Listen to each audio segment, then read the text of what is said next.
अस्सलाम वालेकुम नाज़रीन। थाणो बोलान खान खां गुलाम सरवर जी ख़बर ॾींदा हलूं। प्रेस क्लब थाणो बोलान खान साण ऐं सिंध मेमण इताद जी तंज़ीम तरफ़ां पूरी बरादरी उस्ताद आलिम अदीब शाइर हाफ़िज़ आलिम मुसलमान हिंदू बिना कंहिं मज़हब नस्ल जे बिना कंहिं फ़र्क़ जे सभिनी हज़ारनि जे हुजूमनि पंहिंजे पाण ते सिंधी टोपी अजरक सजाए सभु हिकु हंधि गॾु थी साबित कयो त असां सभु सिंधी हिकु आहियूं।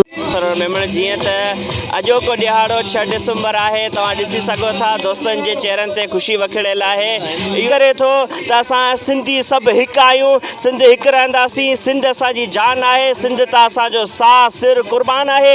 इन अॼोके ॾिहाड़े हवाले सां अचो त दोस्तनि खां पुछा कयूं त उहो पंहिंजा तासरात छा था बयानु कनि।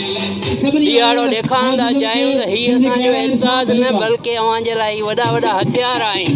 मगर जेकॾहिं अव्हां असांजे सिंध खे टोड़णी कंदा त असां गॾिजी करे अव्हांखे ख़तमु कंदासीं। जिए सिंध जिए धरती। सकाबत जीआरे थो, सकाबत जो ॾींहुं माना ईद जो ॾींहुं आहे।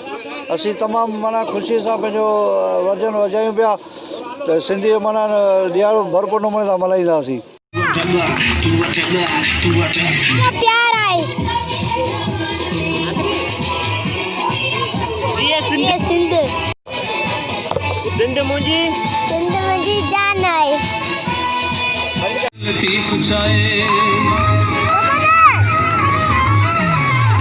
मेमण इतिहाद जे अॻुवाण फ़याज़ मेमण जो चवणु हो त 6 डिसंबर एकता वारी ॾिहाड़े असांखे गॾु थी सबूत ॾियूं था त असां सिंध में सिंधी रहूं था। सिंध असांजी पंहिंजी आहे।